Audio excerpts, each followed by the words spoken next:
Ji Viresh ji, thank you so much, thank you so much, thank you so thank you much. Sir, thank you.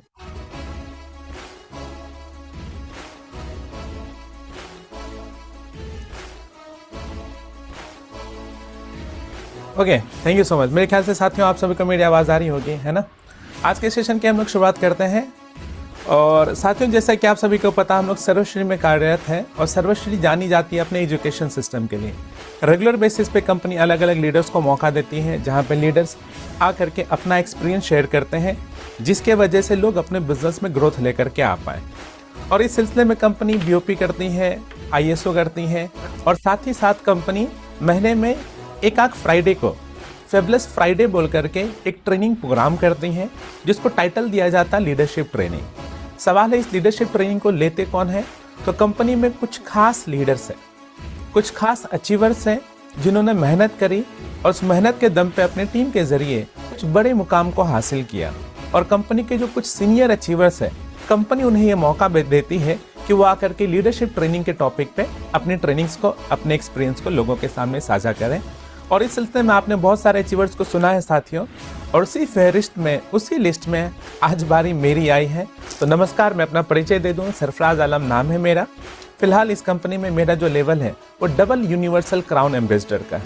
एक double universal crown ambassador साथियों वो होता है जो अपने दोनों ग्रुप से minimum 50 lakh fresh business volume generate कर पाता है महीने का। और साथियों, जब आप डबल यूनिवर्सल क्राउन एम्बेसडर के लेवल पे होते हैं तो 6 नहीं, आपकी आमदनी 7 फिगर तक चली जाती है। तो आइए साथियों, आज मैं आपसे परमिशन चाहता हूं, आपसे इजाज़त चाहता हूं कि अगर आप चाहते हैं कि अपने एक्सपीरियंस से जो लीडरशिप टीम मैंने बिल्ड करी है, उसके एक्सपीरियंस के साथ कुछ अगर पॉइंट्स मैं आपको बता पाऊँ जिसके ज़रिए आपके बिजनेस में ग्रोथ आ पाए, तो अगर इजाज़त देंगे साथियों तो मैं अपने सेशन को आगे बढ़ाता हूँ। मेरे पास मैसेज आया, सर कुछ दिखाई नहीं दे रहा। सच में दिखाई नहीं दे रहा है क्या? जी, यस मेरी सर, वीडियो आ आपका रही है सर? यस सर, थोड़ा वीडियो रुक जा रहा है आपका। अच्छा, कोई बात नहीं, कोई बात नहीं, चलेगा। तो साथियों, अगर ऐसा कुछ लगे कि जहाँ पे अगर लगे कि वीडियो नहीं आ रहा, तो कोई बात नहीं, मेरे बात पे गौर कीजिएगा साथियों। ठीक है, फिर हम लोग सेशन को आगे बढ़ाते हैं। साथियों, लीडरशिप की अगर बात करें ना, तो एक अच्छा खासा एक्सपीरियंस के बाद एक अच्छा खासा एजुकेशन सिस्टम बिल्ड करना होता है, और कुछ खास बिंदुओं पे, कुछ खास पॉइंट्स पे बात करनी होती है, जिसके जरिए आपके बिजनेस में रेगुलर ग्रोथ आए और आप एक स्टेबल बिजनेस खोलें। और विश्वास कीजिएगा, 40 मिनट के सेशन में इसको बताना पॉसिबल नहीं है। तो आज पहली दफ़ा मेरे को मौका मिला है लीडरशिप ट्रेनिंग लेने का, तो मैंने अपने सेशन को 3 हिस्से में डिवाइड किया है, और आज हम लोग पहले हिस्से पे बात करेंगे। आज हम लोग साथियों बात करेंगे बेसिक्स पे। जब मेरे को पता लगा कि मुझे लोगों से शेयर करना है, कुछ चीज़ें अपने एक्सपीरियंस से सिखाना है, तो मैं सोच रहा था कि मैं क्या बताऊं। विडम्बना ये कि आज हमारी कंपनी में बहुत सारे अनुभवी लोग हैं, बहुत सारे ऐसे लोग हैं जिनकी उम्र मुझसे ज़्यादा है, जिनके पास डायरेक्ट सेलिंग का तजुर्बा मुझसे ज़्यादा है। तो मैं क्या सिखा पाऊँ लोगों को? तो फिर मुझे लगा कुछ बेसिक चीज़ें हैं, कुछ बुनियादी चीज़ें हैं जो कभी नहीं बदलती। तो आज अपने अनुभव से वही बुनियादी, वही बेसिक चीज़ें साथियों मैं आपसे शेयर करूँगा। आज से पहले मुझे पता नहीं मैंने लोगों से ये कहा या नहीं, लेकिन हाँ, आज बहुत ज़रूरी है साथियों। मैं आपके सामने कुछ पॉइंट्स शेयर करूंगा, और मेरी रिक्वेस्ट है उन पॉइंट्स को ज़रूर नोट कीजिए। ये कुछ ऐसे पॉइंट्स है साथियों जिसको फॉलो करके आप भी अपने बिजनेस में ग्रोथ ले सकते हैं। साथ ही यदि आपको अपने जूनियर्स को सिखाना हो, उनकी ट्रेनिंग करनी हो और उनको बताना कि इस व्यापार में क्या करना है, तो आप उनको भी सिखा सकते हैं साथियों। राहुल त्रिवेदी जी का मैसेज आया, सर मैं आपका रैंक नहीं सुन पाया। कोई बात नहीं, रैंक सुनना इंपॉर्टेंट नहीं है, इंपॉर्टेंट है ट्रेनिंग सेशन। वो जो शेयर करूंगा मैं आपसे पॉइंट्स, वो ज़्यादा इंपॉर्टेंट है। राहुल त्रिवेदी जी, आपके सवाल का मैं सम्मान करता हूं, पर फिर भी मेरी गुजारिश है कि हम ट्रेनिंग को आगे बढ़ाते हैं। सवाल है वो बेसिक पॉइंट्स क्या है साथियों, तो जरा नजर डालिएगा। मैं आपके सामने शेयर करूंगा बेसिक स्टेप्स टू सक्सेस। यदि आप डायरेक्ट सेलिंग में कामयाबी हासिल करना चाहते हैं, सक्सेसफुल होना चाहते हैं, तो वो बेसिक पॉइंट्स क्या है जिन पॉइंट्स के जरिए आप सक्सेसफुल हो सकते हैं। सवाल है कि ये पॉइंट मैं आपसे क्यों शेयर करूं? तो देखिए, आज ठीक ठाक तजुर्बा मैंने डायरेक्ट सेलिंग का लिया है। जो मेरा लेवल है वो अपनी जगह तो है ही, 6 से 7 फिगर की आज मेरी आमदनी है साथियों। मेरी टीम में बहुत सारे ऐसे लोग हैं, तकरीबन 20 से ज़्यादा ऐसे लोग हैं जो 1 लाख से ऊपर, 2 लाख से ऊपर और 5 लाख तक की भी महीने की आमदनी ले रहे हैं साथियों। उन्हीं में से एक व्यक्ति को भी आपने सुना, मिस्टर वीरेश कुमार जी। तो ये जो अचीवमेंट है, इसके अलावा मैंने डायरेक्ट सेलिंग के जरिए एक स्कूटी, 2 बाइक परचेज करी, 2 गाड़ी परचेज करी। रिसेंटली 3 महीने पहले मैंने एक गाड़ी परचेज करी है, वॉक्सवैगन की वर्टस, जिसकी जो कीमत है तकरीबन 20 लाख रुपए है साथियों। इसके अलावा मैंने 3 विदेश यात्राएं भी की। अपने मुंह मियां मिट्ठू बनने की मैं कोशिश बिल्कुल नहीं कर रहा दोस्तों। कई बार मेरे को लोगों से सुनने को मिलता है कि खुद से खुद की तारीफ करते हैं। साथियों, मैं बस ये बताना चाह रहा हूं कि मैं अपने मुंह मियां मिट्ठू बनने की कोशिश नहीं कर रहा। मैं बस ये बता रहा हूं कि अगर डायरेक्ट सेलिंग को करके, कुछ पॉइंट्स को फॉलो करके ये कामयाबी अगर मेरे जीवन में आ सकता है, तो साथियों आपके जीवन में भी आ सकता है। तो मुझे बस आपका परमिशन चाहिए, इजाजत चाहिए कि वो पॉइंट्स मैं शेयर करूं। और वो जो पॉइंट्स है, बेसिक स्टेप्स टू सक्सेस, इस पे अगर गौर करें कि किस प्रकार से मैं इस मुकाम तक पहुंच पाया। और डायरेक्ट सेलिंग में और जो लीडर्स हैं, जो आज 1 लाख से लेकर के 20 लाख रुपए तक SHPL में कमा रहे हैं, उसके पीछे कारण क्या है, उनकी जर्नी क्या रही है और कैसे वो इस मुकाम तक पहुंचे। तो मैं आपसे जो शेयर करना चाह रहा हूं बेसिक स्टेप्स, उसमें जो सबसे पहला स्टेप है साथियों, वो है डेयर टू ड्रीम बिग। बड़े सपने देखें। मैं इस बात को बहुत अच्छे से जानता हूं कि हमारे ऑर्गेनाइजेशन में जब हम लोग काम कर रहे होते हैं, डायरेक्ट सेलिंग में साथियों जब हम लोग काम कर रहे होते हैं, तो बहुत सारे रिजेक्शंस आते हैं, बहुत सारे साथियों चैलेंजेस आते हैं और बहुत सारी निगेटिविटी आती है। हमें समझ नहीं आता कि हम करें तो करें क्या, इतना रिजेक्शन। तो देखिए, रिजेक्शन को रोकना मेरे हाथ में साथियों नहीं है, वो आएंगे ही आएंगे, मैं पूरी दुनिया को बदल नहीं सकता। सवाल है जो रिजेक्शन आता है, लोग निगेटिविटी फैलाते हैं, इसको रोके कैसे, या फिर दूसरे शब्दों में ये कह ले, इसको सहे कैसे, ताकि हम इस व्यापार में टिके रहे। तो सिंपल सी बात साथियों, छोटे अचीवमेंट के लिए हम छोटे चैलेंजेस लेने के लिए तैयार हैं। जब चैलेंजेस ज्यादा बड़े आए तो मैं आपको बोलूंगा अपनी अचीवमेंट, अपने टारगेट्स बड़े कर दीजिए। जब आपका टारगेट बड़ा होगा, जब आपका क्यों बड़ा होगा, जब आपका वाई बड़ा होगा, तो ऑटोमेटिक आप इन रिजेक्शंस को झेलना साथियों शुरू कर देंगे। ये रिजेक्शंस आपको परेशान नहीं करेगा।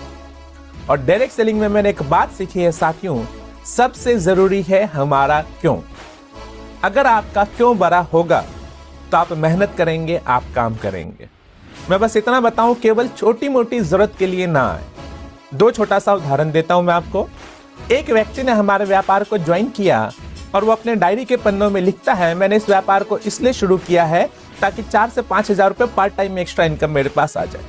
वहीं पे एक दूसरा व्यक्ति लिखता है, आज मेरी उम्र 24 साल है, मुझसे बड़ी 2 मेरी बहनें हैं, एक की उम्र 26 है, एक की उम्र 28 है। उनकी शादी करानी बहुत जरूरी है, लेकिन हमारी सीमित आमदनी की वजह से हम उनकी शादी नहीं करवा पा रहे हैं। जब डायरेक्ट सेलिंग व्यापार को मैंने जाना, इसको देखा, तो मैं समझ गया कि यहाँ पे कुछ बड़ा हो सकता है। और मैंने एक टारगेट लिया है कि 2 साल में काम करके कम से कम 8 लाख रुपए सेव करूं और अपने सिस्टर की शादी करने में अपने पिताजी की मदद करूं। ये भी तो एक कारण हो सकता है, ये भी तो एक वाई हो सकता है। मेरा सवाल साथियों आपसे, ये जो व्यक्ति जिसने लिखा 3-4 हजार रुपए के लिए एक्स्ट्रा में यहाँ पे काम करने के लिए आया हूं, अगर 10, 12, 15 लोग उनको रिजेक्शन देंगे, ना बोलेंगे, तो वो टूट जाएगा मेरे ख्याल से। लेकिन ये जो दूसरा व्यक्ति है जिसने लिखा है कि 2 सिस्टर की शादी करानी है, 8 लाख रुपए कम से कम सेव करना है, अगर 20 लोग भी इनको रिजेक्शन देंगे, ये 21वें के पास पहुंचेगा साथियों, क्योंकि उनको पता है जिन 20 लोगों ने ना बोला है, इनके जिन 20 दोस्तों ने ना बोला है, जब बहन की शादी की बारी आएगी तो इन लोगों के पॉकेट से 4 हजार रुपए भी निकलने वाला नहीं है। क्या आप मेरी बात से सहमत हैं दोस्तों? अगर हाँ तो प्लीज एक बार वाई टाइप कीजिएगा। तो मेरा पॉइंट ये है साथियों कि अपने पास एक बड़ा कारण लेकर के आइए। अब आप बोलेंगे सर सुनने में तो बात सही लग रही है, लेकिन मेरे साथ ऐसा नहीं कि मुझे सिस्टर की शादी करानी है, मैं कैसे कोई बड़ा कारण लेकर के आऊं। तो देखिएगा साथियों, गौर कीजिएगा, एक बड़ा कारण ढूंढने के लिए आपको कहीं बाहर झांकने की जरूरत नहीं है। एक बार खुद के अपने पेरेंट्स पे नजर डालिए, अपने फैमिली पे, अपने परिवार पे नजर डालिए और खुद से सवाल कीजिए कि जो लाइफ स्टाइल आज मेरा परिवार जी रहा है, क्या वो वही डिजर्व करता है या उससे बेहतर भी कुछ हो सकता है। जिस किचन में मेरी मम्मी, मेरी सिस्टर खाना बना रही है, क्या वो वही डिजर्व करती है या उससे बेहतर उनको कुछ दिलाया जा सकता है। जिस गली, जिस मोहल्ले में, जिस कॉलोनी में हमारा मकान है, शायद उसमें आए दिन लड़ाई झगड़े होते रहे, वहाँ का माहौल अच्छा नहीं, और हमारा दिल करता है कि शायद अपने परिवार को एक घर बदलने की जरूरत है। मुझे जरूरत है कि मैं अपने परिवार को कोई और बेहतर जगह पे किसी अच्छे सोसाइटी में लेकर के जाऊं। शायद हमारे परिवार को कोई सदस्य जब बीमार होता है, हम किसी हॉस्पिटल में नजर आते हैं, सीमित आमदनी की वजह से, लिमिटेड इनकम की वजह से हम लोग गवर्नमेंट हॉस्पिटल में उनको लेकर के जाते, जहाँ का इलाज अच्छा नहीं होता है और जानवर की तरह वो ट्रीट करते, शायद हम संतुष्ट नहीं होते हैं, बहुत बुरा लगता है। और तब मन में ख्याल आता है कि शायद अपनी हैसियत और अच्छी होनी चाहिए थी, ताकि हम लोग एक बेहतर चिकित्सा अपने पेरेंट्स का, जो भी व्यक्ति बीमार है, हमारे परिवार का सदस्य है, उनको बेहतर ट्रीटमेंट दिलवा पाए। और तब शायद हमें महसूस होता है कि और पैसे की रिक्वायरमेंट थी। जब हम, माफ कीजिएगा, जब हम मामा बनते हैं, छोटी बच्ची या छोटा बच्चा आया, भांजा या भांजी आई, हम उसको खुशी खुशी अपने गोद में लेते, वो थोड़ा सा बड़ा होता है, हम मार्केट में घुमाने के लिए लेकर के जाते हैं और किसी महंगे खिलौने पे वो हाथ रख देता है और हम दिला नहीं पाते। वो अपने तोतली जबान में जब मामू मामू कह करके बोलता है, मामू ये गिफ्ट चाहिए, ये खिलौना चाहिए, और सीमित आमदनी की वजह से हमें लगता नहीं ये फालतू का खर्च होगा, इतना रुपए में खर्च नहीं कर सकता, और तब एहसास होता है कि अपना पॉकेट का जो एक्सपेंसेस का जो हमारी जो लिमिटेशन है, जो कैपेबिलिटी है, जो हम खर्च कर सकते हैं, शायद मेरी आमदनी और ज्यादा होनी चाहिए थी। हमारे कुछ ऐसे पेरेंट्स हैं जो आज तक फ्लाइट में नहीं बैठे हैं, इसलिए नहीं क्योंकि हवाई जहाज में उन्हें उल्टी आती है, शायद मौका नहीं मिला, लेकिन इच्छा जरूर रखते हैं वो। लेकिन मुझे या आपको या हमें अच्छी एजुकेशन, अच्छी शिक्षा मुहैया कराने के लिए उन्होंने अपने सपनों का गला घोंट दिया है। वो जिक्र नहीं करते मेरे और आपके सामने। शायद एक सही आमदनी की जरूरत है, ताकि हम अपने पेरेंट्स के भी ऐसे छोटे मोटे कुछ सपने पूरे कर पाए साथ। तो बड़ा सपना देखने के लिए, बड़ा कारण ढूंढने के लिए कहीं और दूर जाने की जरूरत नहीं है। एक बार हम और आप जब अपने पेरेंट्स पे नजर डालेंगे, अपने परिवार पे नजर डालेंगे, परिवार की स्थिति पे नजर डालेंगे, तो साथियों हमारे को वो कारण दिख जाएगा। तो मैं 100% पूरे विश्वास के साथ एक बात बताना चाहता हूं दोस्तों, आज डायरेक्ट सेलिंग में जितने भी लोग हैं जो कि कामयाब हैं, एक ठीक ठाक आमदनी को लेकर के जा रहे हैं, हर व्यक्ति यहीं से अपनी बात की शुरुआत करेगा कि आपके पास एक बड़ा कारण होना चाहिए, आपके पास एक बड़ा सपना होना चाहिए जिसके लिए कि आप काम करेंगे।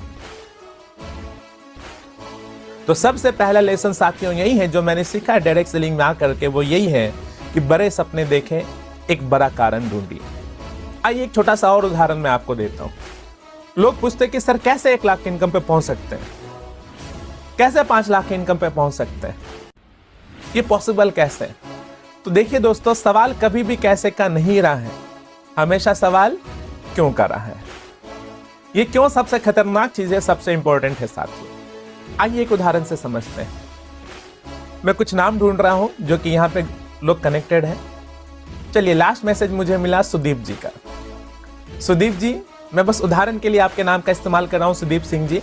मैं ईश्वर से प्रार्थना करूंगा कि आपको बहुत लंबी उम्र मिले, आप सेहतमंद हैं, हमेशा सेहतमंद रहें। बस उदाहरण के लिए फिलहाल मैं थोड़ी देर के लिए आपको बीमार कर रहा हूं। सुदीप जी, हुआ क्या, सुदीप जी जब घर से बाहर निकले तो उनके पैर में चोट लग गई और पैर में मोच आ गई। अब क्योंकि सुदीप जी के पैर में मोच आ गई तो ये चल नहीं पा रहे। अगर मैं सुदीप जी को बोलूं, सुदीप जी दौड़ के दिखाओ, क्या सुदीप जी दौड़ पाएंगे? क्या लगता है आपको? नहीं दौड़ पाएंगे। सुदीप जी बोलेंगे सर कैसे दौड़ूं, आप तो देख ही रहे हैं मेरे पैर में क्या है, मोच है। वो नहीं दौड़ पाएंगे। मैं सुदीप जी को बोलूं, सुदीप जी जरा डांस करके दिखाइए, सुदीप जी जो मोच की वजह से खड़े भी नहीं हो पा रहे हैं, वो डांस करके दिखा पाएंगे क्या साथियों? नहीं। अब हुआ क्या, चीजें थोड़ी ज्यादा बिगड़ गई और सुदीप सिंह जी हॉस्पिटल में। सुदीप जी, मैं फिर से बोलूं कि ईश्वर आपको बहुत लंबी उम्र दे, सेहतमंद रहे, बस उदाहरण के लिए आपके नाम का इस्तेमाल कर रहा हूं मैं। तो सुदीप जी हॉस्पिटलाइज्ड हो गए और डॉक्टर ने इनको बेड रेस्ट बोल दिया। सुदीप जी ने मैसेज किया, no problem, thank you so much Sudeep ji, ऐसे ही सहयोग चाहिए आपका। तो बेड रेस्ट पे ये चले गए। जिस हॉस्पिटल में ये एडमिट है, 2nd फ्लोर पे वो वहां पे एडमिट है, बेड पे लेटे हुए, उसी पैर में मोच की वजह से। अचानक से ये क्या देखते हैं, हॉस्पिटल में भाग दौड़ का माहौल है, सब भागे जा रहे हैं। इन्होंने एक सिस्टर को रोका, पूछा सिस्टर क्या हुआ है? सिस्टर कहती भागो भागो जल्दी भागो, हॉस्पिटल में आग लग गई है। अब मेरा सवाल साथियों आप सभी से, क्या सुदीप जी भागेंगे या नहीं भागेंगे? जवाब दीजिएगा, जल्दी से टाइप कीजिएगा। सुदीप जी ने खुद ही रिप्लाई दे दिया, यस। सुदीप जी भागेंगे नहीं भागेंगे साथियों? रिप्लाई टाइप कीजिएगा प्लीज, थोड़ा पार्टिसिपेट कीजिए। भैरव जी ने बोला डेफिनेटली, एग्जैक्टली, बिल्कुल बिल्कुल। अच्छा, इस बार सुदीप जी नहीं पूछेंगे सर भागूंगा कैसे, पैर में तो मोच है। तो ध्यान दीजिएगा दोस्तों, सवाल कभी कैसे का था ही नहीं, सवाल हमेशा क्यों का था। वो भागेंगे क्यों? क्योंकि जान बचानी। तो मैं वही कहना चाह रहा हूं साथियों, डे टू ड्रीम बिग, बड़ा टारगेट लीजिए, बड़ा कारण लीजिए। अगर आपके पास बड़ा कारण होगा तो वो आपको इस व्यापार में टिका करके रखेगा, आप बहुत आगे जाएंगे साथियों। तो ये तो सबसे पहला पॉइंट था, डे टू ड्रीम बिग। तो दूसरा पॉइंट है साथियों, वो क्या है? वो है प्लान फॉर एक्शन, कार्य योजना बनाए, कार्य योजना बनाए। यहां पे बहुत सारे ऐसे लोग होंगे जिनकी उम्र थोड़ी ज्यादा है, और दूरदर्शन पे एक बहुत पॉपुलर प्रोग्राम आता था, मुंगेरी लाल के हसीन सपने। उस प्रोग्राम में होता ये था कि मुंगेरी लाल सपने में कहीं से कहीं पहुंच जाता था, बहुत आगे चला जाता था, और लास्ट में चाक से छनक से वो सपना टूट जाता था। तो साथियों, अगर हम लोग केवल कारण लिखें, बड़े बड़े सपने देखें, तो उससे पूरा होने वाला कुछ भी नहीं है। बड़ी बड़ी बातें करें, उससे पूरा होने वाला कुछ भी नहीं है। और आज तो जमाना सोशल मीडिया का है, कंटेंट का भरमार है। अनेकों मीम्स भी आपने देखा होगा कि मजाक बनाया जाता है जो केवल बड़ी बड़ी बातें करते हैं। तो इतना ही काफी नहीं है साथियों, अगर आपने बड़ा सपना देखा तो उस सपने के मुताबिक आप उसको लेकर के प्लान भी कीजिए। आपको एक एक्शन प्लान डिजाइन करना है। कोई एक सपना लेता है कि मुझे कम से कम 6 फिगर की आमदनी चाहिए, अच्छा है। अगर 6 फिगर की आमदनी आपके पास आए और आपकी बहुत सारी जरूरतें, बहुत सारी ख्वाहिशें पूरी हो सकती है, बहुत बढ़िया है। लेकिन सवाल है केवल लिखने से नहीं होगा, इसके लिए आपको कम से कम क्राउन एम्बेसडर तो बनना पड़ेगा, जहां पे 60-70 हजार से ज्यादा की भी आमदनी लेकर के आप जाते हैं साथियों। तो प्लानिंग आपने करनी है कि दोनों लाइन से 2.5 लाख बिजनेस वॉल्यूम आए कैसे। डायमंड अगर आपको करना है, स्टेज पे अगर आपको चढ़ना है, डायमंड का रिकॉग्निशन लेना है, वो प्रमोशन लेना है, डायमंड के लिए कम से कम 15,000 बीवी चाहिए दोनों लाइन से। वो 15,000 बीवी आएगा कहां से, कितनी प्रेजेंटेशन करनी होगी साथियों, आपको इसकी करनी है प्लानिंग। अगर ये प्लानिंग आप नहीं करेंगे तो वो बेनिफिट नहीं मिलने वाला दोस्तों आपको। अब ठीक है शांति जी, शांति मौर्य जी, जो आपने मैसेज डाला, तो आपने दोस्तों उसको लेकर के प्लानिंग करनी है, तभी जाकर के ये पूरा हो पाएगा। डे टू ड्रीम बिग अगर पहला स्टेप है, तो सेकेंड स्टेप है प्लान फॉर एक्शन। अगर आपको इतनी चीजें समझ नहीं आ रही, टेंशन ना लो, जो सीनियर है आपके पास, खुद को उनके हाथ में समर्पित कर दीजिए। वो आपकी प्लानिंग करके दे देंगे कि कितना करने से आपको क्या मिल जाएगा। और ऐसा करना क्यों जरूरी है? शांति मौर्य जी, मुझे आपका जवाब चाहिए। अब ठीक है ना, कंफर्टेबल है आप, सही है जी साथियों? कैसे होगा ये, कैसे करेंगे अपलाइन आपकी मदद? तो आइए एक उदाहरण से समझते हैं। दोस्तों, जितने लोग भी कनेक्टेड हैं, मुझे आपका रिप्लाई चाहिए। एक सवाल मैं आपसे कर रहा हूं, क्या आपने कभी किसी अंधे का एक्सीडेंट होते हुए सुना है? जवाब दीजिएगा।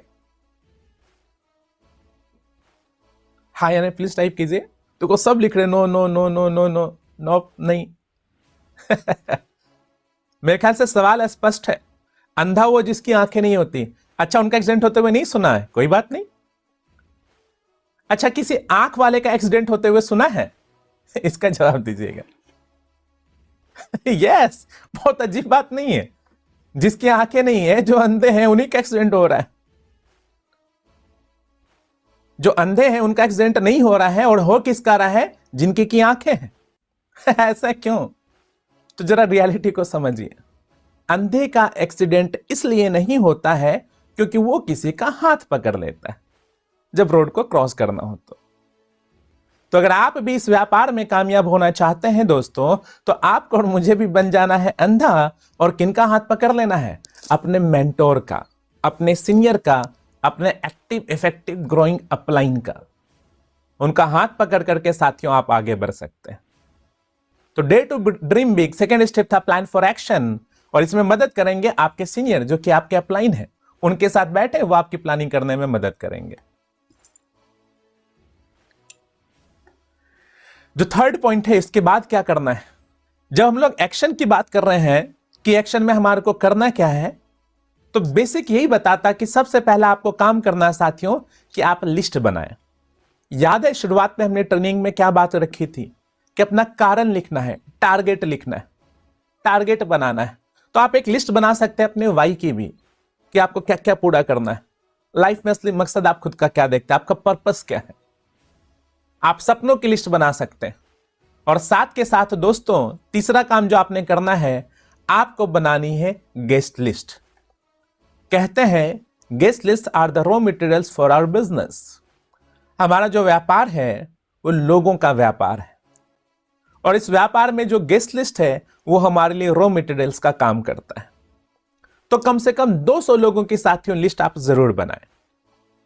आज मेरे पास जो लेवल है, जो रैंक है, जिसकी वजह से मेरी आमदनी है, कारण बहुत सिंपल है कि मेरे पास वो नेटवर्क है। ये नेटवर्क आया कैसे? ये नेटवर्क बिल्ड किया गया है, कुछ भी हुआ नहीं है, किया गया है। और बेसिक की शुरुआत यहीं से होती है कि आप लिस्ट बनाते हैं, तब जाकर के वो ज्वाइन हो सकते हैं, उनके प्रेजेंटेशन हो सकती है। और लिस्ट बनाने में एक साइकोलॉजी है साथियों। बहुत सारे लोग धुरंधर होते हैं, हमारे इस व्यापार को ज्वाइन करते हैं, और हम जब उनसे कहते हैं कि लिस्ट बना लो, वो कहते हैं सर टेंशन मत लो, दिमाग 8-10 सर ऐसे लोगों से मैं मिलाऊंगा ना, देखना कैसे मैं रातों रात क्राउन एम्बेसडर बनता हूं। वो लिस्ट बनाने में इंटरेस्टेड नहीं है।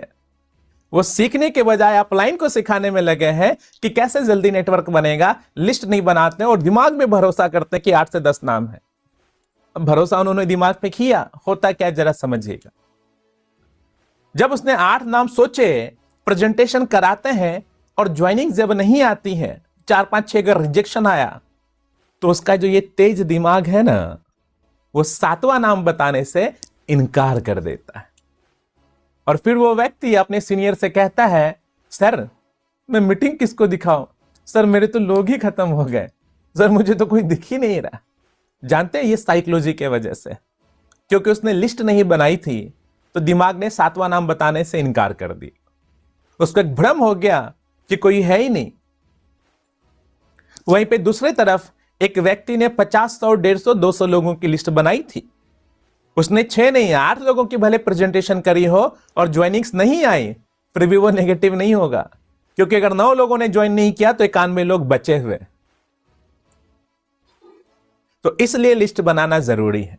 कम से कम 200 लोगों की लिस्ट बनाइए, और शुरुआत में कम से कम 50 लोगों को उसमें से टिक लगाइए जो कि हॉट लिस्ट में है आपके, जिनको आप अच्छे से जानते हैं, उनकी प्रेजेंटेशन कीजिए। और माफ कीजिएगा दोस्तों, ये सर्वश्री है, ये SHPL है, जहां पे मेंबर्स नहीं बना रहे हैं। जेन्युइनली यहां पे बड़े सारे प्रोडक्ट्स है, 300 से ज्यादा प्रोडक्ट है, और उसमें भी आपको तकरीबन 250, 240 ऐसे प्रोडक्ट है जिस पे स्कीम है बाय 1 गेट 1 फ्री। तो यहां पे आप अगर 10 प्रेजेंटेशन करेंगे तो गारंटेड तौर पे 6 क्लोजिंग तो दोस्तों आपकी होगी। हो सकता है कुछ डिस्ट्रीब्यूटर ना बने आपके साथ, वो लीडर ना बने, नेटवर्किंग ना करे, डायरेक्ट सेलिंग ना करें, लेकिन वो यूजर जरूर बनेंगे। तो यहां पे सक्सेस रेशियो, कन्वर्जन रेशियो दोस्तों ज्यादा है। आइए वापस से टॉपिक पे आते हैं। फर्स्ट पॉइंट था डेयर टू ड्रीम बिग, बड़े टारगेट्स ले। दूसरा पॉइंट था प्लान फॉर एक्शन, और तीसरा पॉइंट है लिस्ट बनाएं। आप दोस्तों एक डायरी लीजिए और डायरी में फॉर्मेट बनाइए, लिखिए गेस्ट लिस्ट बोल करके आप टाइटल दीजिए, सबसे आगे लिखिए सीरियल नंबर, फिर लिखिए नाम, और उसके बगल में आप लिख सकते हैं प्लेस, किस प्रोफेशन से जुड़े हैं वो स्टूडेंट है, जॉब होल्डर है, बिजनेस पर्सन है। ये अगर आप लिखते हैं तो आपके अपलाइंस बता सकते हैं कि उनको इनविटेशन किस प्रकार से देना है, उनका कॉन्टेक्ट नंबर क्या है। केवल अपने फोन के भरोसे ना रहें दोस्तों, डायरी पे लिखें। प्लेस में आपको ध्यान रखना, अगर आप ही के शहर के हैं तो किस इलाके से वो लिखें, दूसरे शहर के अगर हैं तो शहर का नाम लिखें, ताकि आपके सीनियर्स प्लानिंग कर पाए कि हमें काम कहां से शुरू करना है। शुरुआत में हम लोग आसपास के लोगों की प्रेजेंटेशन करते हैं, बाद में हम लोग दूसरे डेस्टिनेशन की बात करते हैं, और लास्ट में लिखना है उनका फाइनेंशियल स्टेटस क्या है, वो डिपेंडेंट है, इंडिपेंडेंट है। अगर आप इस तरीके से इस फॉर्मेट में गेस्ट लिस्ट बनाएंगे तो बहुत सुविधा होगी और सही तरीके से आप उनकी प्रेजेंटेशन कर पाएंगे। तो चलिए यहां पे तीसरा टॉपिक खत्म होता है। 8 टॉपिक मैं आपसे शेयर करने वाला हूं, 8 पॉइंट शेयर करने वाला हूं। चौथा पॉइंट है दोस्तों, शेयर एंड इनवाइट। आपको देना है इनविटेशन।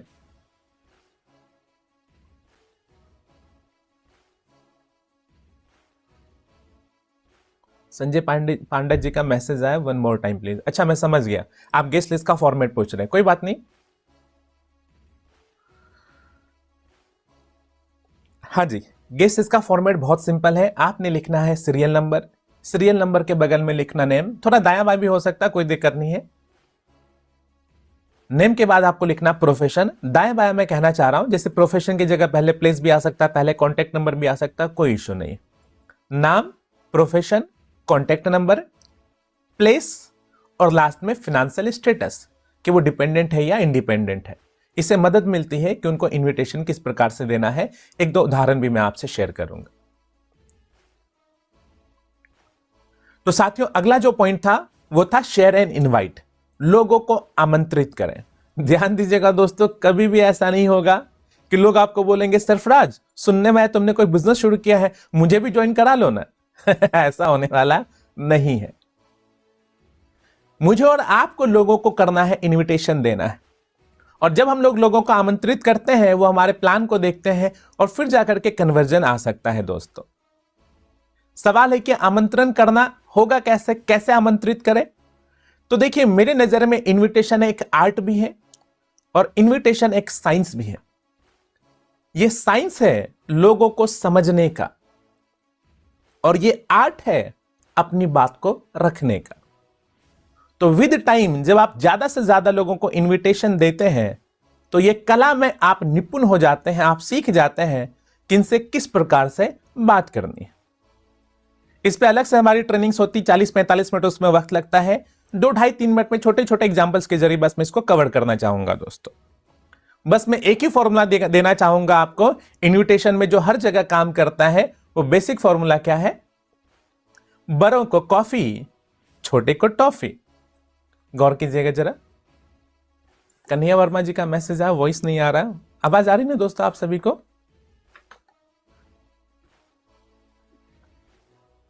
चलिए ठीक है।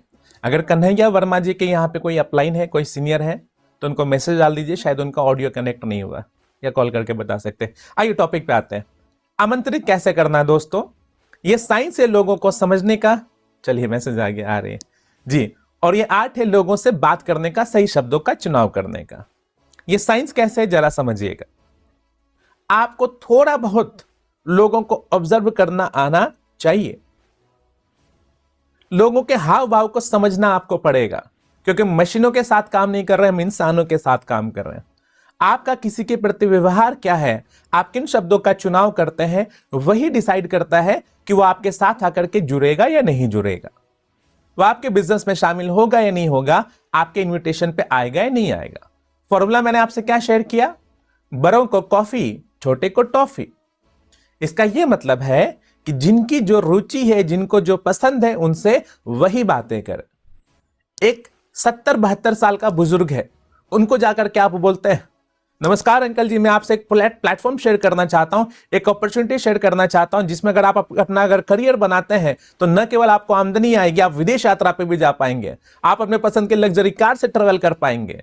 या 72-73 साल के बुजुर्ग को बोल रहे हैं, शायद उनको इंटरेस्ट ना हो अभी वो करियर में, वो क्यों आएंगे आपके पास?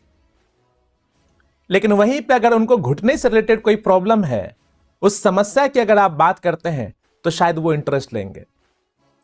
नमस्ते अंकल जी, मुझे आपसे एक चीज शेयर करना था। मैं देख रहा हूं कि आपको घुटने की तकलीफ है, और विश्वास कीजिएगा अंकल जी, ये केवल आपके साथ नहीं है, इस उम्र में बहुत सारे लोगों को दिक्कत होती, और अंग्रेजी दवाई आमतौर पे जो लोग लेते हैं ना, वो ठीक से समाधान नहीं दे पाता है, और ये समस्या बढ़ती चली जाती है। और क्योंकि ये आपके अकेले की दिक्कत नहीं, बहुत सारे लोगों की दिक्कत है, तो इस रविवार को हमारे घर में 11 बजे हम लोगों ने स्वास्थ्य से रिलेटेड एक सभा का आयोजन किया, जहां पे हम लोग लोगों को जागरूक करेंगे कि किस प्रकार से कुछ आयुर्वेदिक चीजों के जरिए वो अपने पुराने से पुरानी बीमारी को खत्म कर सकते हैं या अपने दर्द को बहुत कम कर सकते हैं। और इस चीज को बताने वाले एक खास व्यक्ति हमारे घर पे पहुंच रहे हैं, जिनके पास स्वास्थ्य रिलेटेड बहुत सारा अनुभव है। उनकी उम्र भले ही बहुत कम है, लेकिन नॉलेज बहुत ज्यादा है, और आज उस नॉलेज के वजह से बहुत सारे लोगों ने अपनी बहुत सारी पुरानी बीमारियों को ठीक किया। तो मैं अंकल जी आपसे चाहता हूं कि अगर रविवार को आप कुछ नहीं कर रहे हैं तो मेरे घर पे जरूर आए, उस सभा में अगर आएंगे तो मुझे हमें बहुत खुशी मिलेगी।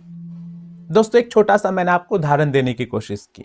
मेरा आपसे सवाल यह है कि जो बुजुर्ग की नीड है, क्या उसके नीड के मुताबिक हमने उनसे बात की या नहीं की? इसका जवाब मुझे दीजिएगा। मुमकिन है कि मेरे इस इनविटेशन पे वो ना भी आए, कोई फर्क नहीं पड़ता। मैं बस आपको यह बताना चाह रहा हूं कि हम जब किसी से कुछ भी बात करें तो अपना कॉमन सेंस लड़ाएं और यह देखें कि क्या मेरे इस बात से सामने वाले की कोई नीड पूरी हो रही है, क्या उसके इंटरेस्ट की बात हो रही है। अगर उसके इंटरेस्ट की बात होगी तभी वो आपके इनविटेशन पे आएगा, वरना नहीं आएगा। एक दूसरा उदाहरण लेकर के चलते हैं। एक ग्रेजुएशन सेकेंड ईयर का स्टूडेंट है, आप उन्हें कैसे इनवाइट कर सकते हैं? आपने देखा उसके शौक बहुत है लेकिन वो ठीक से पूरे नहीं कर पा रहा है, क्योंकि हर बार घर वाले अलग अलग शौक के लिए पैसा दे जरूरी नहीं है। वो चाहता कि वो बाइक चलाए, वो चाहता उसके पास आईफोन हो, पेरेंट्स दे दे ऐसा जरूरी हमेशा नहीं है, लेकिन उसकी इच्छा बहुत है। तो आप समझ जाएंगे कि इनका इंटरेस्ट किस चीज में। जैसे मेरा एक दोस्त है, उसका नाम समीर है। नॉर्मली मैंने उनसे बातचीत की और फिर मैं कहता हूं, समीर भाई एक बात बताऊं, देख तेरे शौक बहुत है, तो चाहता कि बहुत सारी चीजें हासिल कर पाए, लेकिन आमतौर पे पेरेंट्स हर चीज के लिए पैसा दे दे ऐसा जरूरी नहीं है। मैं इस बात को बहुत अच्छे से समझता हूं। समीर, मुझे एक खास बिजनेस के बारे में पता लगा, एक खास प्लेटफॉर्म के बारे में पता लगा है जिसपे कि प्रैक्टिकल एमबीए कराया जाता है और उस एमबीए के दौरान हम अच्छा खासा पार्ट टाइम इनकम भी जनरेट कर सकते हैं। नॉर्मली हम जो पढ़ाई करते हैं, ग्रेजुएशन के बाद कोई बहुत अच्छी नौकरी मिल जाए ऐसा जरूरी नहीं है। हमारे को इंटरव्यू देना पड़ता है और अगर हम सही तरीके से इंटरव्यू में सामने वाले को कन्विंस कर पाए तब जाकर के हमारा सिलेक्शन होता है। थ्योरेटिकल नॉलेज तो बहुत मिलती है, इन प्रैक्टिकल नॉलेज नहीं मिल पाती। मैं एक ऐसे प्लेटफॉर्म के बारे में मुझे हाल में ही पता लगा है, ऐसा शानदार और जबरदस्त प्लेटफॉर्म जहां पे बहुत यंग एज के लड़के हैं और बहुत कामयाब हैं। उस प्लेटफॉर्म का हिस्सा बनकर के हम अपनी पर्सनालिटी को डेवलप कर सकते हैं, अपने कम्युनिकेशन स्किल्स को एनहेंस कर सकते हैं और साथ ही टीम मैनेजमेंट कैसे करें ये नॉलेज हमारे को मिलती है। और सीखते सीखते हम पार्ट टाइम में इंटर्नशिप करके भी इनकम भी जनरेट कर सकते हैं।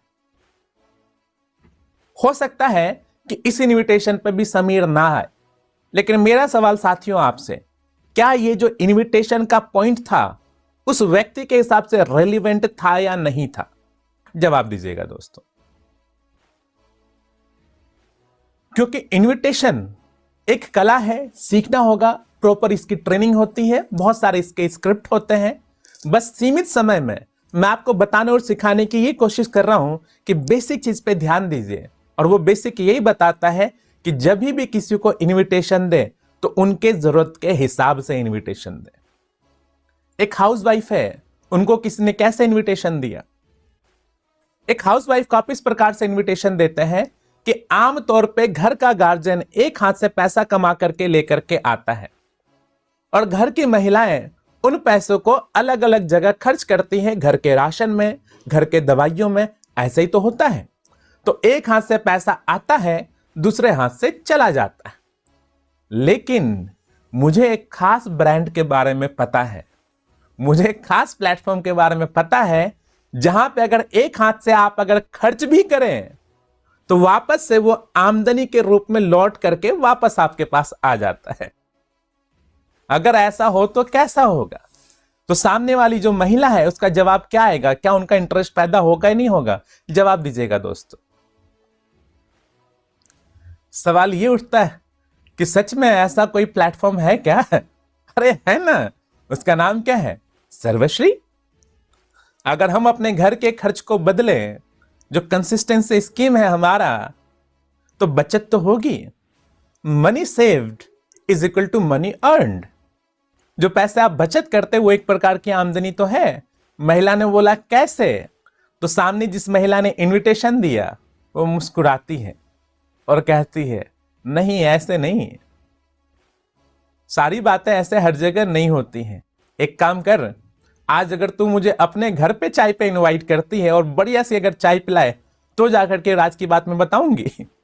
और इनविटेशन हो गया, अरे आना, ऐसा ही है नॉर्मली। और फिर जाकर के वहां पे वो प्रेजेंटेशन करती है, बताती है, ऐसे प्लेटफॉर्म के बारे में बताती है। तो बेसिक उदाहरण दोस्तों मैंने आपको दिया इनविटेशन में। एक और आखिरी उदाहरण मैं आपको दे दूं। इमेजिन करके देखिए, दो व्यक्ति हैं, एक का नाम राम है, एक का नाम श्याम है। राम ने डायरेक्ट लिंक बिजनेस को ज्वाइन किया और श्याम को नहीं इनविटेशन देना है। तो लंच पीरियड में जब दोनों खा रहे थे, जो लंच का टाइम होता है उस टाइम पे जब दोनों खा रहे थे, तो राम ने श्याम से बोला, श्याम भाई एक बात बताऊं यार, महंगाई इतनी ज्यादा बढ़ रही है और हमारी जो सीमित आमदनी है इससे हमारा गुजारा तो नहीं होने वाला, क्या बोलते तुम? कहते हैं नानक दुखिया संसार है, हर किसी को कोई ना कोई दुख है, आपको सही नब्ज को पकड़ना है दोस्तों। वो आपके हाँ में हाँ मिलाएगा, हाँ भाई बिल्कुल। फिर आप कहते हैं श्याम भाई जितना तुम मेहनत कर रहे हैं ना, और जो तेरी और मेरी सैलरी है हम ये डिजर्व नहीं करते, इससे ज्यादा कमाना जरूरी है। और मैं परेशान रहने लगा कि इस महंगाई के दौर में हम अपना गुजारा कैसे चलाएंगे। और तभी मुझे एक खास बिजनेस के बारे में पता लगा। मजेदार बात यह कि इस बिजनेस में कोई बड़ा इन्वेस्टमेंट नहीं है, और अगर मेरी और तुम्हारी, इस लाइन पे गौर कीजिएगा दोस्तों, दबाव डालिएगा इस लाइन पे, अगर मेरी और तुम्हारी सोच मिल गई तो अगले 6 महीने में 25,000 की आमदनी कोई रोक नहीं सकता। ये एक उदाहरण दे रहा हूं मैं आपको। ये 25 किससे बोला गया? जो 10, 12, 13,000 रुपए, 14,000 रुपए कमा रहा है। कोई अगर 30 कमा रहा तो उन्हें 25 नहीं बोलना, और अगर कोई 20 कमा रहा तो उसे सीधे 1 लाख नहीं बोलना, उतना ही बोलिए जितना कि वो डाइजेस्ट कर पाए। तो लाइन क्या थी? अगर मेरी और तुम्हारी सोच मिल गई तो अगले 6 महीने में 25,000 की आमदनी कोई रोक नहीं सकता। जैसे राम ने यह बोला, क्या श्याम का इंटरेस्ट पैदा होगा या नहीं होगा? जवाब दीजिएगा।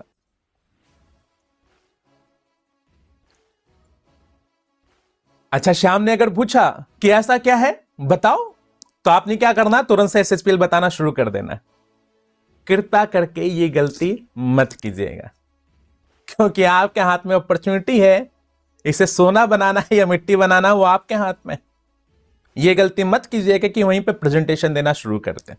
जैसे श्याम ने पूछा क्या मुझे बताओ, तो राम मुस्कुराता है और कहता है नहीं, सारी बातें सारी जगह नहीं की जाती, और यहां इस कंपनी में यहां तो बिल्कुल भी नहीं।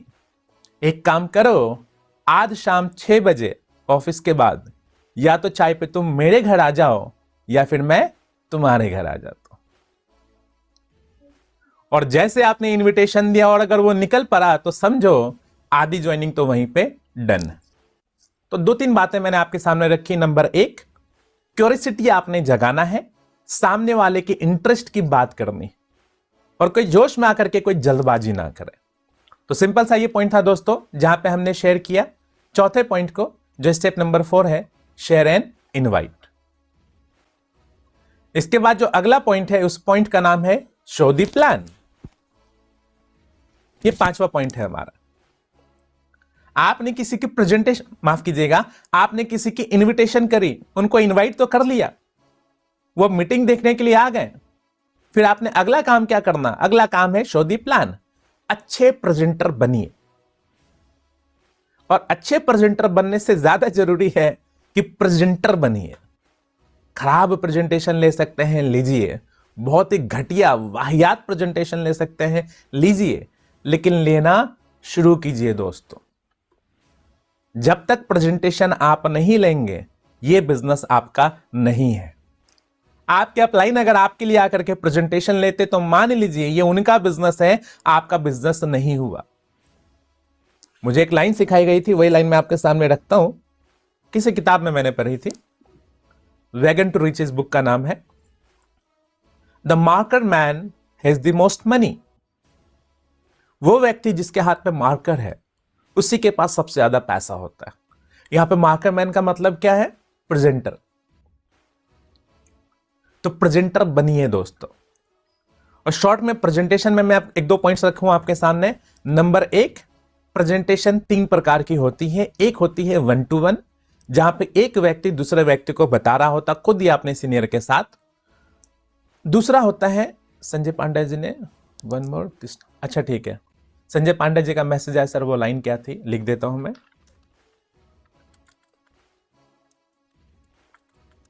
लाइन है, the marker man has the most money. तीन प्रकार की प्रेजेंटेशन होती है दोस्तों। 1-to-1 जहां पे एक व्यक्ति दूसरे को प्लान बता रहा होता, समझा रहा होता। दूसरी है होम मीटिंग्स। होम मीटिंग्स मतलब एक मोहल्ले में मैंने ज्वाइन किया, बिजनेस को काम करना शुरू किया, 2-4 लोगों की मैंने प्रेजेंटेशन करी, 3 लोगों की मेरी टीम बन गई। तब मुझे क्या करना है, एक एक करके प्रेजेंटेशन देने के बजाय होम मीटिंग्स रखनी है। 2 दिन हम लोगों ने डिसाइड कर लिया, वेंसडे का, फ्राइडे का। और ये जो 3 व्यक्ति जो नए हमारे साथ आए थे, उन्होंने अपने 1-2 मित्र को इनवाइट किया। तो इस प्रकार से एक घर में 6 से 7-8 लोग मीटिंग के देखने के लिए, प्रेजेंटेशन देखने के लिए पहुंच जाते हैं। अब यहां पे क्या होता है, ये जो 3 व्यक्ति है, जो उसमें से पुराना व्यक्ति है वो बिजनेस पार्ट लेता है, बाकी जो 2 नए व्यक्ति हमारे इस बिजनेस में आए हैं, कोई प्रोडक्ट पार्ट ले लेता है, कोई यहां पे प्रोफाइल वाला पार्ट ले लेता है। तब जो व्यक्ति स्टेज पे जाकर के चार्ट पेपर पे चीजों को बता रहा होता है, तो उसके अंदर का भी आत्मविश्वास बढ़ता है। और जो लोग मीटिंग को अटेंड कर रहे होते हैं, वो जब अपने मित्र को स्टेज पे देखते बताते हुए, वो भी बड़ा अच्छा महसूस करते हैं। और लोगों के अंदर एक जिज्ञासा पैदा होती है कि इस कम्युनिटी का हिस्सा बनते हैं। लोगों को लगता है कि फालतू चीजों में जो समय खराब कर रहे हैं, उससे ज्यादा बढ़िया ये है, कितना बढ़िया प्रोडक्ट है, सेहत का सेहत, और आमदनी भी आ सकती है, और ये माहौल बड़ा प्यारा है। तो लोग केवल प्रोडक्ट के लिए, केवल बिजनेस के लिए नहीं, माहौल के लिए भी ज्वाइन होते हैं इस व्यापार में। तो पहली मीटिंग थी 1-to-1, दूसरी थी आपको होम मीटिंग्स, और तीसरी जो प्रेजेंटेशन है उसे कहते हैं सेमिनार्स। तो अलग अलग शहर में जो बड़े लेवल की प्रेजेंटेशन होती है वो हमारा सेमिनार होता है, उसको हम और आप अटेंड कर सकते हैं। लेकिन एक चीज का ध्यान रखिएगा, प्रेजेंटर जरूर बनिए, लोगों को अपना फैन बनाइए, लोगों को अपना दीवाना बनाइए, लोगों को अच्छा लगे आपको सुनना, लोग आपके साथ जुड़ना पसंद करें, लोगों के अंदर एक्साइटमेंट हो कि अपने गेस्ट को इस सीनियर से जरूर हम लोग मिलाएं। और ये होगा कैसे दोस्तों, शुरुआत वहीं से, प्रेजेंटर बनिए। शुरुआत में आप लड़खड़ाएंगे, आप घबराएंगे, आपको डर लगेगा। धन्यवाद सुदीप जी। आपको डर लगेगा दोस्तों, लेकिन बाद में आपको मजा आएगा। और जब आप अच्छे प्रेजेंटर बन जाएंगे तो आपको भूख जगेगी किस चीज की, कि कोई तो मिले जिससे कि शेयर करे।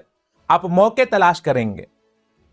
और अगर आप प्रेजेंटर नहीं बनेंगे, आप कभी भी वो अंदर से फीलिंग नहीं कैरी कर पाएंगे। ध्यान रखिएगा दोस्तों, आपका SHPL में आना कुछ और है, और SHPL का आपके अंदर आना कुछ और है। तो आप तो SHPL में आ गए, आप तो डायरेक्ट सेलिंग में आ गए, लेकिन डायरेक्ट सेलिंग आपके अंदर आई या नहीं, यह बहुत जरूरी है। मैं अपनी बात बताता हूं, मेरे जैसे बहुत सारे लीडर्स हैं मेरे टीम में भी, और इस संस्था, इस कंपनी में भी, जिनके अंदर डायरेक्ट सेलिंग घुसा हुआ है। गहरी नींद में भी अगर हम लोग होते हैं, कोई अगर जगा दें और उसी सेकंड बोले प्रेजेंटेशन देना है, हम बोलना शुरू कर देंगे। उसी जगह वो बोलते ट्रेनिंग्स लेना है, हम ट्रेनिंग लेना शुरू कर देंगे। तो वो अपने अंदर लेकर के आना पड़ेगा दोस्तों, तभी जाकर के व्यापार बड़ा होगा, उस बड़े मुकाम पे हम पहुंचेंगे। तो शो दी प्लान। 5वां काम करना, रेगुलर बेसिस पे आप प्रेजेंटेशन कीजिए। अगर आप फील्ड के नेटवर्क पे हैं तो आपको हर दिन कम से कम 2 नए लोगों से मिलकर के तो काम जरूर कर, प्रेजेंटेशन जरूर दिखाना। इसके बाद जो अगला पॉइंट है दोस्तों,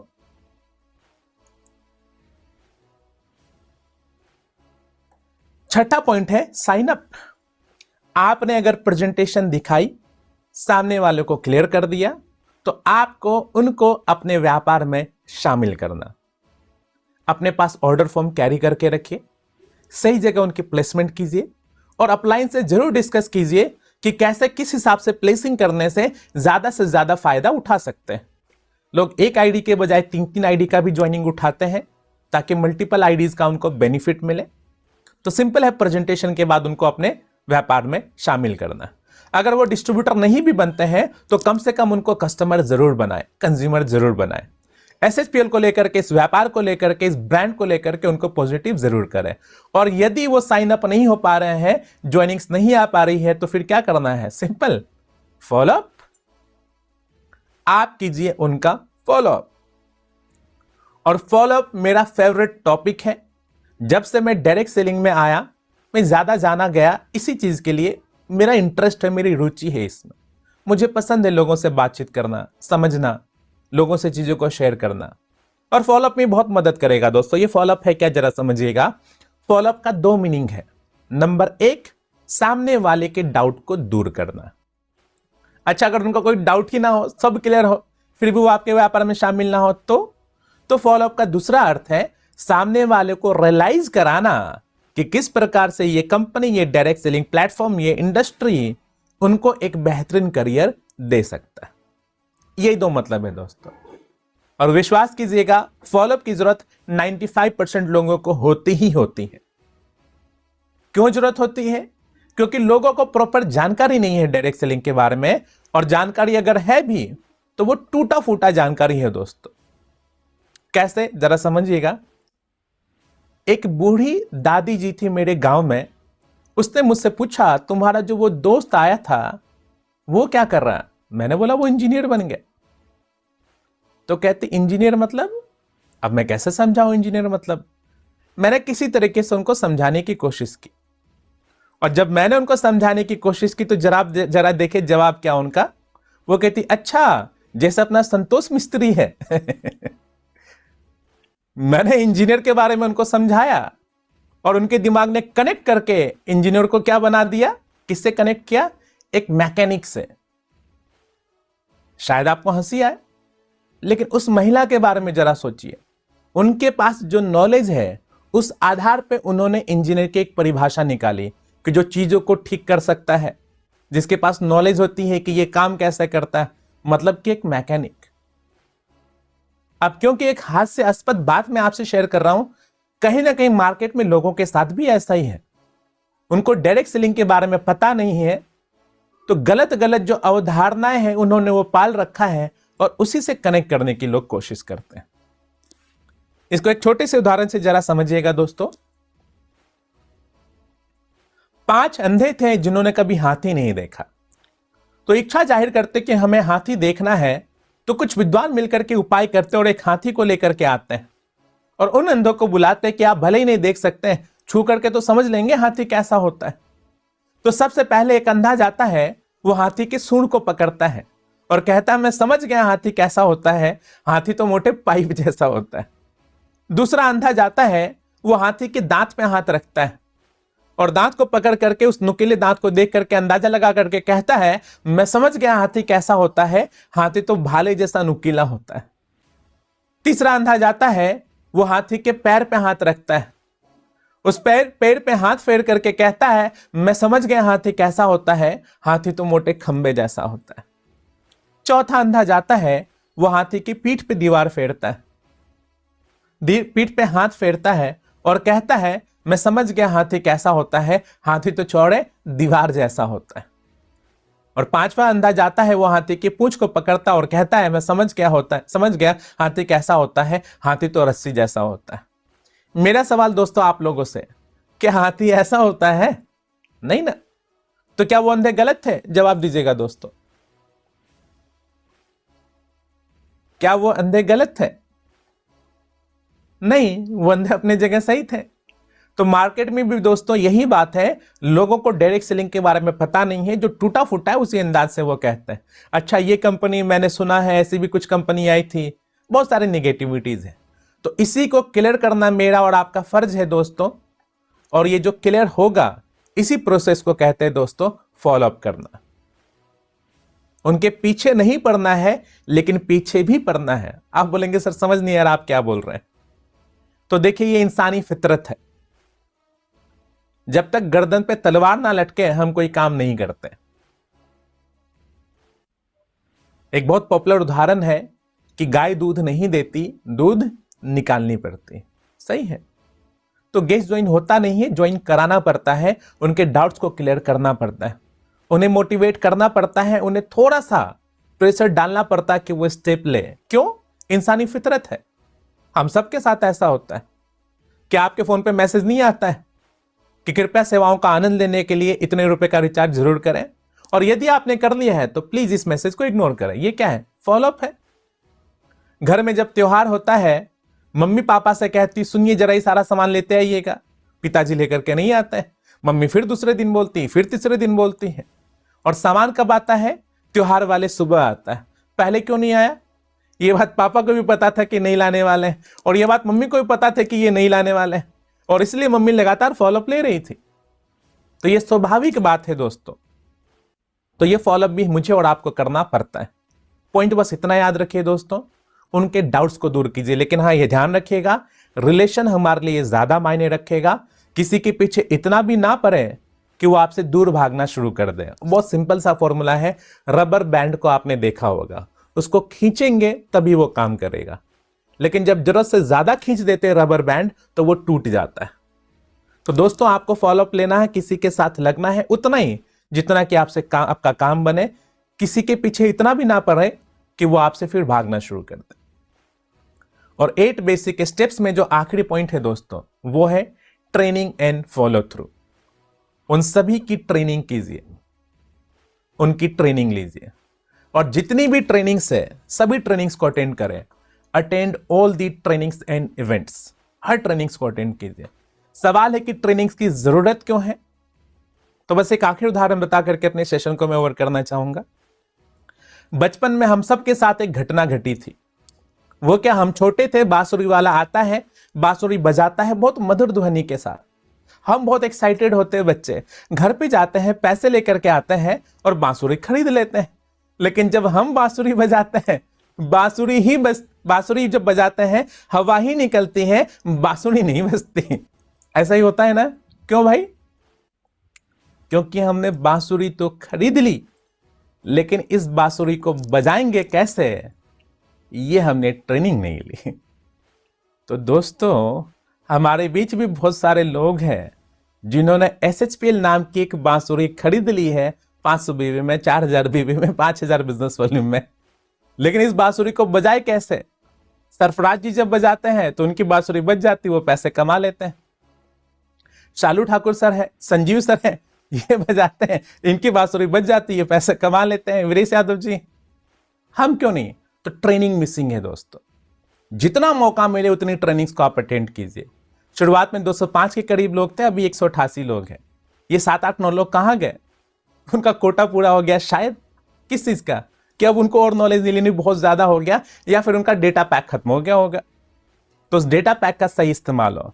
एनीवेज साथियों, आपने 1 घंटे का मुझे समय दिया, आपने अभी तक मुझे सुना, मुझे अभी तक झेला, आपका बहुत बहुत शुक्रिया। बस मैं रिकॉल करवा दूं, आज के सेशन में हमने लीडरशिप पे बात की और मैंने आपके सामने बेसिक स्टेप्स शेयर किए। वो 8 बेसिक स्टेप्स जिसका अनुसरण करके, जिसको फॉलो करके हम अपने बिजनेस को बढ़ा सकते हैं। दोबारा फिर किसी अगले ट्रेनिंग में हम लोग इन्हीं में से किसी टॉपिक पे डिटेल में बात करेंगे। बहुत बहुत शुक्रिया दोस्तों, thank you so much. Good night everyone, thank you so much.